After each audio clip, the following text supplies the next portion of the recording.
Hello student, I am Jilajit Yadav, class 11 chemistry. Today our topic is Aufbau principle. Aufbau is not a name of any scientist. Aufbau किसी scientist का नाम नहीं है बल्कि एक German word है। कौन सा वर्ड है? जर्मन वर्ड जिसकी मीनिंग क्या होती है? अरेंजमेंट इन सुटेबल आर्डर। अरेंजमेंट इन सुटेबल आर्डर यानी कि एक व्यवस्थित ढंग से, अच्छे ढंग से किसी भी चीज़ को रखना, व्यवस्थित करना। क्या कहता है aufbau principle? It state that in ground state of atom the orbitals are filled in order of their increasing energies.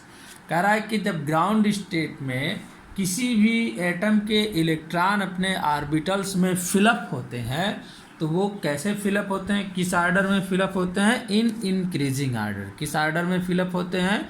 In increasing order. Increasing order मतलब क्या होता है? That is electron first occupy the lower energy orbital then higher energy orbitals. यानी पहले electron किस में fill up होगा? Lower energy में, यानी उसमें फिलअप होगा जिसका एनर्जी लेवल सबसे लो होगा, और सबसे लास्ट में किस में फिलअप होगा? जिससे का एनर्जी लेवल सबसे हाई होगा, जिसका एनर्जी लेवल सबसे हाई होगा। अब बाउ रूल क्या कहता है कि in ground state of atom the orbitals are filled in order of their increasing energies. यानी इलेक्ट्रॉन पहले कौन से ऑर्बिटल में फिलअप होना शुरू करता है? जिसका एनर्जी लेवल लो होता है, उसके बाद उससे ज़्यादा में, फिर उससे हाई में, फिर उससे हाई में, लास्ट में किस में जा कर के फिलअप होता है? सबसे हाई में। The orbitals are filled in order. क्या ऑर्डर है? यानी सबसे पहले 1s में, 1s का एनर्जी लेवल सबसे कम होता है, सबसे लेस होता है, तो 1s में फिलअप होता है, फिर 2s में, फिर 2p में, फिर 3s में, फिर 3p में। अब 3p के बाद 3d में फिलअप होना चाहिए, लेकिन 3d का एनर्जी लेवल 4s से हाई होता है, इसलिए किस में फिलअप होगा? 4s में, फिर 3d, फिर 4p, फिर 5s, फिर 4d, फिर 5p, फिर 6s, फिर 4f, फिर 5d, फिर 5p, फिर 7s, 5f, 6d, 7p। इस तरीके से हमारा इलेक्ट्रॉन क्या होता है? Up to so on fill up होता जाता है। इसे यू भी लिख सकते हैं समझने के लिए। कैसे इसको याद करेंगे? तो ऐसे लिखो 1s, 2s, 3s, 4s, 5s, 6s, 7s up to सो यहाँ से 2p, 3p, फिर 4s के बाद 4p, 5p, 6p, इसके बाद जो है 7p, ऐसे, फिर 3d, 4d, 5d, 6d, 4f, 5f, ऐसे फिलअप करेंगे। अब इसको समझते कैसे हैं? इलेक्ट्रॉन पहले किस में जाएगा? 1s में, फिर किस में जाएगा? 2s में, फिर किस में जाएगा? 2p में। किस में जाएगा? 2p में। तो यहाँ से एरो खींचते हैं 2p, फिर किस में जा रहा है? 3s में। किस में जा रहा है? 3s में। फिर किस में जा रहा है? 3p, 3p के बाद किस में जा रहा है? 4s, 4s के बाद किस में? 3d, फिर 4p, फिर 5p, फिर 5p के बाद यहाँ से 4f यहाँ नहीं, 4d, 5p, 6s, फिर 4f, 5d, 6p, 7s, फिर 5s, 6p, 6, ऐसे हमारा इलेक्ट्रॉन कैसे फिलअप हो रहा है? अफबाउ के अकॉर्डिंग, अफबाउ रूल के अकॉर्डिंग इलेक्ट्रॉन सबसे पहले लो एनर्जी लेवल में फिलअप होगा और सबसे लास्ट में हायर एनर्जी लेवल में फिक्स होगा। यानी पहले 1s में, फिर 2s में, फिर 2p में, फिर 3s में, फिर 3p में, फिर 4s में, फिर 3d में, फिर 4p में, 5s। इस तरीके से हमारा इलेक्ट्रॉन फिलअप होता जाएगा। यानी जैसे जैसे एनर्जी लेवल इंक्रीज करता जाएगा वैसे वैसे उन ऑर्बिटल्स के नंबर्स बाद में आते चले जाएंगे। इलेक्ट्रॉन फिलअप करने के लिए एक रूल होता है n+l रूल। क्या होता है n+l rule? According to it the lower the value of n+l, यानी जिस ऑर्बिटल के लिए n+l की रूल की जो वैल्यू है वह जो है सबसे कम होगी, उसमें इलेक्ट्रॉन सबसे पहले जाकर के फिलअप करेगा। क्या मतलब, फिर से समझो सभी लोग, कि ऐसा ऑर्बिटल जिस ऑर्बिटल के लिए n+l की वैल्यू सबसे लोअर होगी, हमारा इलेक्ट्रॉन उसी में जा कर के फिलअप करेगा, और जिसकी सबसे ज़्यादा होगी उसमें सबसे लास्ट में फिलअप करेगा। जैसे हम 2s 2p की देखें, for example 2s and 2p, तो यहाँ n क्या होती है? Principal quantum number. l क्या होती है? Azimuthal quantum number.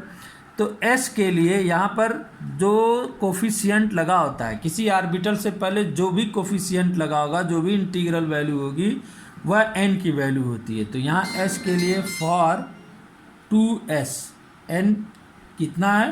2। और s के लिए सबको पता है एजीमुथल क्वांटम नंबर l की वैल्यू कितनी होती है, हमने बता रखा है, कितना? 0। कितनी होती है? 0। 2s 2p, for 2s and 2p है, 2s नहीं है, दूसरा वाला 2p।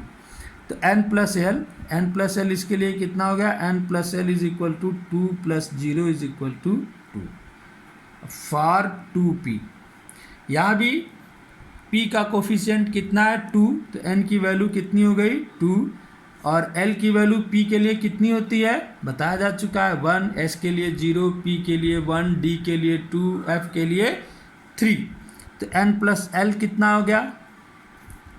2 + 1 is equal to 3। तो यहाँ पर जो है 2s के लिए n+l की वैल्यू कितनी है? 0 है, 2 है, और इसके लिए कितनी है? 3 है, तो लेस देन है। तो इसका मतलब हमारा इलेक्ट्रॉन पहले किस में फिलअप होगा? 2s में। ऐसे ही यहाँ पर देखो, हमने लिखा है 3d से पहले आप बाउ रूल के अकॉर्डिंग 4s, तो हम इसको चेक कर लेते हैं। फॉर 4s एंड 3d, तो रूल कह रहा है कि जिसके लिए n+l की वैल्यू लोअर होगी, इलेक्ट्रॉन सबसे पहले उसी ऑर्बिटल में फिलअप होगा। तो यहाँ पर देखते हैं 4s के लिए, फॉर 4s n की वैल्यू कितनी है? यहाँ पर इंटीग्रल कितना है? हमने बताया जो कोफिशिएंट होगा वही n होगा। कितना है? 4। s के लिए l की वैल्यू कितनी होती है? 0। तो n+l is equal to 4 + 0 is equal to 4। 3d के लिए चेक करते हैं। 3d के लिए n की वैल्यू 3 और l की वैल्यू d के लिए कितनी होती है? 2। तो n+l कितना हो गया? 3 + 2 इज इक्वल टू 5। यानी n+l इसके लिए कितना आ रहा है? 5। और 4s का n+l यानी इससे लोअर हुआ, इसलिए इलेक्ट्रॉन सबसे पहले जाकर के किस में फिलअप होगा? 4s में, न कि 3d में। किस में जाकर के फिलअप होगा? 4s में। अगर 2 orbitals have same value of n+l, अगर 2 ऑर्बिटल्स हैं जिनके लिए n+l की वैल्यू सेम आ जा रही है, तो हमारा इलेक्ट्रॉन उस ऑर्बिटल में जाकर के फिलअप होगा जिसके लिए n की वैल्यू लोअर होगी। क्या होगी? लोअर होगी। इस बात को ध्यान से सुन लो सभी लोग। अगर 2 ऑर्बिटल्स के लिए n+l की वैल्यू सेम हो जा रही है, तो हमारा इलेक्ट्रॉन उसमें जाकर के फिलअप करेगा जिसके लिए n की वैल्यू लोअर होगी। तो आप बाउ रूल हमने आज स्टडी किया। आप बाउ रूल क्या, हमने पहले ही बताया। आप बाउ is not a name of a scientist. आप बाउ किसी साइंटिस्ट का नाम नहीं है, बल्कि जर्मन वर्ड है जिसकी मीनिंग ही होती है सुटेबल ऑर्डर में अरेंजमेंट, यानी अरेंजमेंट इन सुटेबल ऑर्डर। कैसे? तो इलेक्ट्रॉनों का यहाँ पर अरेंजमेंट है, तो उसने बताया, आप बाउ रूल के अकॉर्डिंग साइंटिस्टों ने बताया कि इलेक्ट्रॉन उसमें जाकर के फिलअप होगा जिसका जो है एनर्जी लेवल दूसरे वाले से कम होगा। यानी जिसका एनर्जी लेवल सबसे कम होगा, इलेक्ट्रॉन सबसे पहले उसमें फिलअप होगा, फिर उससे हाई वाले में, फिर उससे हाई वाले में, सबसे लास्ट में किस में फिलअप होगा? जिसका एनर्जी लेवल सबसे क्या हो? हाई हो, सबसे हाई हो। क्या होगा? आप बाउ रूल के according it states that in ground state of atom the orbitals are filled in order of their increasing energies. That is, electron first occupy the lower energy orbital, then higher energy orbitals are filled. तो सबसे कम, सबसे lower energy होती है 1s की, सबसे पहले 1s से बढ़ना शुरू होता है।